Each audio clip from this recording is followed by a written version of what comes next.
Before we dive into the questions that Michael and I have prepared for the panelists, I want to give a kind of quick, what I'm calling an Indie Theater 101.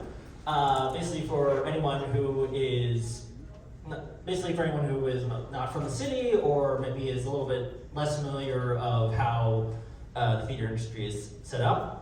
And the first way I'm going to do that is I want to dispel a popular misconception that some people have about New York City theater.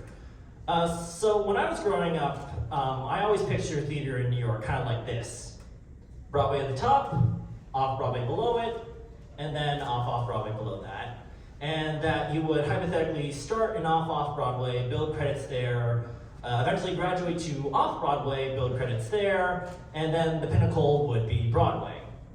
So what I have learned over the years is that this isn't necessarily wrong. Realistically, your career might end up looking a bit like this, but it's a little bit misleading about what the day-to-day actions of doing theater in New York really is. It kind of makes it feel like a constant competition to get to the top, or even, this is one way of looking at it, an impenetrable caste system that you're constantly trying to overcome. And that certainly was very intimidating for me, and I imagine that can be very intimidating for any young artist who wants to potentially do theater in New York. And so one of the goals of this panel is to show how making theater in NYC should and can be accessible. And that involves reframing how New York theater works. So the first thing we need to make clear, calling a production or a theater Broadway, off-Broadway, or off-Broadway mainly has to do with the number of seats, not some kind of idea of status.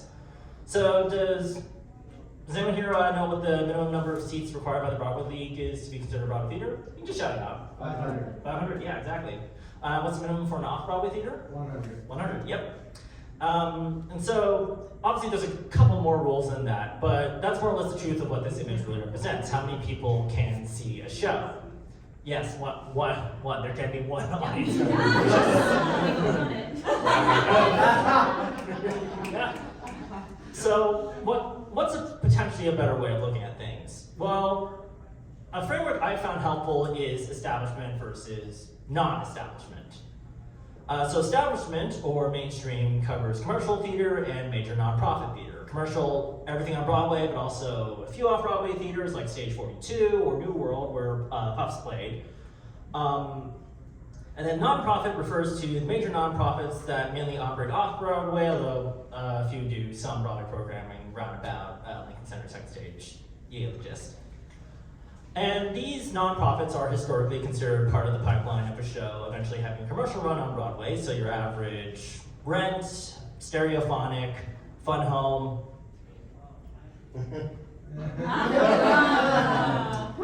You get the idea. So we call them part of the establishment.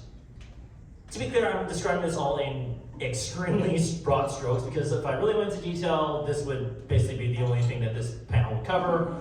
So all you really need to know is that establishment means commercial and major nonprofit. But the primary focus of this panel is outside the establishment, indie theater. So, what is indie theater? Indie theater is a catch-all term referring to artists, productions, and producing entities that create theater in New York without the backing of the mainstream establishment and institutions.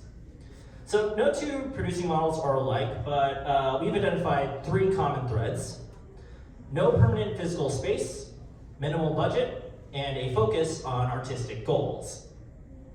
1, no permanent physical space. Most indie companies don't own their own theater where they produce, so they'll most likely put up work in someone else's space. Usually it's at any number of off-Broadway houses, the Tank, the Chain, the Brick, Under St. Mark's, Here Art Center, Cultural Lab, LIC. Additionally, they may use unconventional locations for presentations. A lot of groups thrive on the idea of if there's a space available, even if it's not necessarily theater, we'll use it. So a reading on an apartment rooftop or a fully staged production in the living room of a Brooklyn brownstone. Yes, Lobster Restaurant in Red Hook. There's a play called Poolside that my friend Alan Sadat directed. It was good lobster. 2, minimal budget.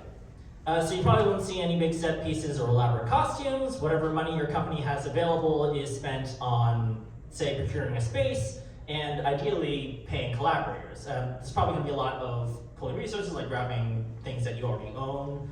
And if you need a certain amount of money, there is a sort of system in place to fundraise if needed. Lastly, and I think this is what the main thing that makes indie theater unique, there is a focus on fulfilling artistic goals rather than financial ones. And I'm going to use a quote from the playwright Kirkwood Bromley, who I actually know that was, I didn't realize that when I pulled this quote, that he wrote on the now defunct Indie Theater website.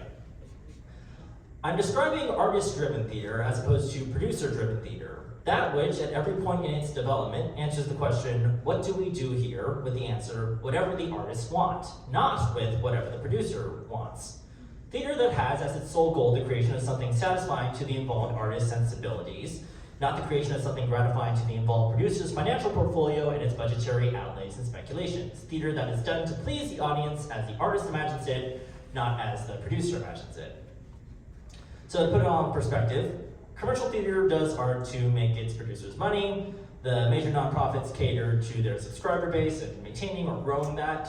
Indie theater, more than anyone else really, prioritizes the artist.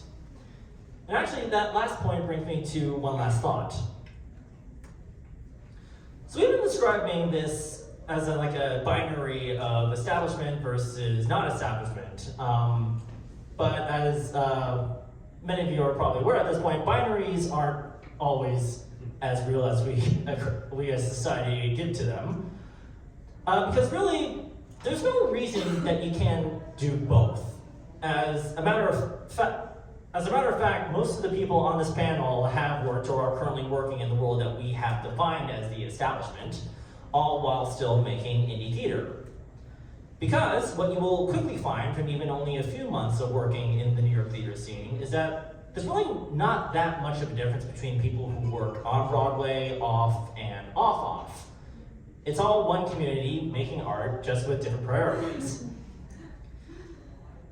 Now, realistically, if you come to New York to do theater, you will probably start out in the indie theater world, but what I've learned, and what I hope you will learn from today's panel, is that you shouldn't think of it as a stepping stone to quote-unquote bigger things. It'll prove to be a genuinely fulfilling outlet for your artistry. And hopefully, after this panel, you'll have the resources available that you too can make indie theater. Shall we begin?